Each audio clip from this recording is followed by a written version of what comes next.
आज के इस वीडियो में हम बात करने जा रहे हैं व्हीकल इंश्योरेंस जरूरी क्यों है, first party insurance, third party insurance होता क्या है और इसके कवरेजेस कौन कौन से होते हैं और इसके टर्म एंड कंडीशन। आप लोगों का स्वागत है आपके अपने चैनल बेसिक इंश्योर पे। मैं मुकेश झा, आपका फाइनेंशियल एंड इंश्योरेंस कंसल्टेंट। चलो स्टार्ट करते हैं। व्हीकल इंश्योरेंस जरूरी क्यों है। बेसिकली यदि आप मानिए कि मैं अपनी गाड़ी रोड पे चला रहा हूं, उसके साथ बहुत सारा रिस्क भी है। रिस्क इस चीज का कि मेरी गाड़ी से किसी दूसरे आदमी को डैमेज ना हो जाए, उसकी प्रॉपर्टी डैमेज ना हो जाए, उसकी गाड़ी डैमेज ना हो जाए, ये एक रिस्क है। भी यहां पे इंश्योरेंस का काम आता है। बेसिकली इंश्योरेंस एक कॉन्ट्रैक्ट है मेरे और एक इंश्योरेंस कंपनी के बीच में, जहां मैं एक रेगुलर प्रीमियम पे करता हूं, जिसके बेहद में इंश्योरेंस कंपनी मुझे एक कवरेज देती है कि यदि मैं अपनी गाड़ी से किसी दूसरे का लॉस करूं तो उस लॉस को वो पे कर सके। फर्स्ट पार्टी, सेकंड पार्टी और थर्ड पार्टी मोटर इंश्योरेंस में क्या होता है।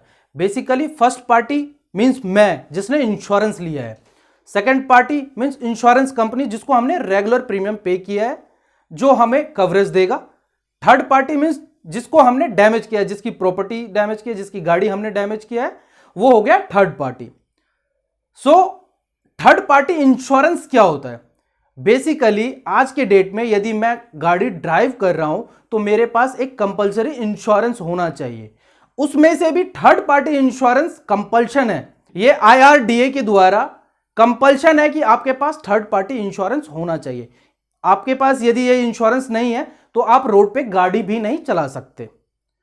ये कंपल्शन इसलिए किया गया है, मान लीजिए कि मेरी एक छोटी गाड़ी है जिसे मैं ड्राइव कर रहा हूं और मेरे सामने जो बंदा है उसकी गाड़ी एक महंगी गाड़ी है और वो ह्यूज अमाउंट अर्न कर रहा है। उस केस में यदि मेरे वजह से उसकी गाड़ी में लॉस होता है और उसके लाइफ पे लॉस होता है तो मैं वो अमाउंट कहां से पे कर पाऊंगा। उस केस में हमारे पास थर्ड पार्टी इंश्योरेंस होना चाहिए। बेसिकली थर्ड पार्टी इंश्योरेंस वहां पे जितना भी लॉस होगा उसको उसके अकॉर्डिंग उसको एक अमाउंट देगी। थर्ड पार्टी इंश्योरेंस में जनरली 3 टाइप के कवरेजेस होते हैं। पहला कि उसकी गाड़ी का और उसकी प्रॉपर्टी का जो लॉस होता है उसको कवर किया जाता है। दूसरा लाइफ एंड बॉडी पार्ट, यदि लाइफ लॉस हो रहा है या बॉडी पार्ट डिसेबल हो रहा है उस केस में भी कवरेज मिलता है। तीसरा एक पीए कवरेज है। बेसिकली जनरली लोगों को नहीं पता होता, पर्सनल एक्सीडेंट कवरेज। इसके तहत जो फर्स्ट पार्टी है जो गाड़ी ड्राइव कर रहा है, यदि उसे कुछ हो जाता है उस केस में उसे 15 लाख का कवरेज मिलता है। बेसिकली इसका प्रीमियम बहुत ज्यादा नहीं होता, maximum to maximum 300 rupees PA cover के लिए मिलता है। यदि आप चाहें अपनी गाड़ी में जितने भी लोग आपके साथ बैठे हैं उनके लिए कवरेज ले सकते हैं। मींस जितने सीटर की आपकी गाड़ी है उतने का आप कवरेज लेके चल सकते हैं। एटलीस्ट फ्रंट में जो लोग बैठते हैं 2 सीटर का कवरेज आपको लेके चलना चाहिए। जनरली बाइक के लिए थर्ड पार्टी इंश्योरेंस का प्राइस बहुत ही मिनिमम होता है। मान लीजिए 50 से 100 रुपए के बीच में एक थर्ड पार्टी इंश्योरेंस मिल जाता है। इंश्योरेंस कंपनी यह समझती है यदि बाइक से किसी थर्ड पार्टी को एक्सीडेंट होता है तो ज्यादा लॉस नहीं आता, इस वजह से उसका प्रीमियम 50 से 100 रुपए के बीच में होता है। यदि गाड़ी 1000 सीसी से नीचे की होती है उस केस में एक मार्जिनली स्मॉल थर्ड पार्टी का प्राइस होता है थर्ड पार्टी इंश्योरेंस का। यदि गाड़ी 1000 सीसी से 1500 सीसी के बीच में होता है तो थोड़ा सा प्राइस उसका उससे ज्यादा होता है। यदि गाड़ी 1500 सीसी से ज्यादा है तो इस केस में कंपनी ये समझती है कि इसकी इंटेंसिटी इतनी ज्यादा होती है कि ये थर्ड पार्टी को बहुत ज्यादा लॉस कर सकती है। इस केस में थर्ड पार्टी इंश्योरेंस का प्राइस डबल होता है, एटलीस्ट डबल होता है। थर्ड पार्टी इंश्योरेंस में कुछ कंडीशंस होते हैं और कुछ एक्सेप्शंस होते हैं। यदि मान लीजिए कि गाड़ी का लॉस होता है और कुछ प्रॉपर्टी का लॉस होता है, इस केस में एक फिक्स्ड अमाउंट डिसाइडेड होता है इंश्योरेंस कंपनी के हिसाब से, वो उतना मिल जाता है।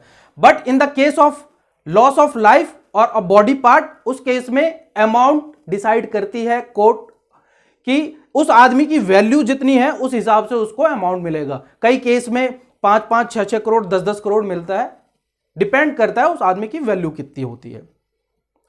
कुछ केसेस में हमें थर्ड पार्टी इंश्योरेंस क्लेम नहीं देती। बेसिकली यदि आप गाड़ी चला रहे हैं और आपकी गाड़ी से किसी आदमी को चोट लगा और आपने ड्रिंक कर रखा है, उस केस में थर्ड पार्टी इंश्योरेंस आपको क्लेम नहीं देगी, आपके रिस्क को कवर नहीं करेगी।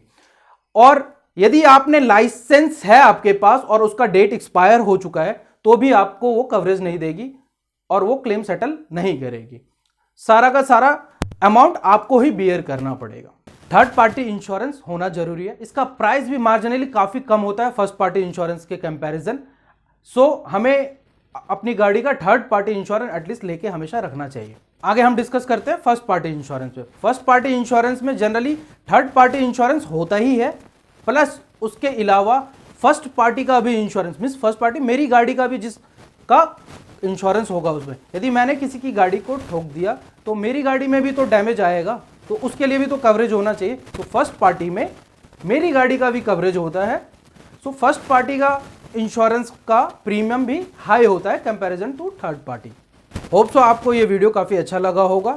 Please do like, subscribe and share our channel. और यदि आपको कुछ क्वेरी है please comment us, we will resolve it.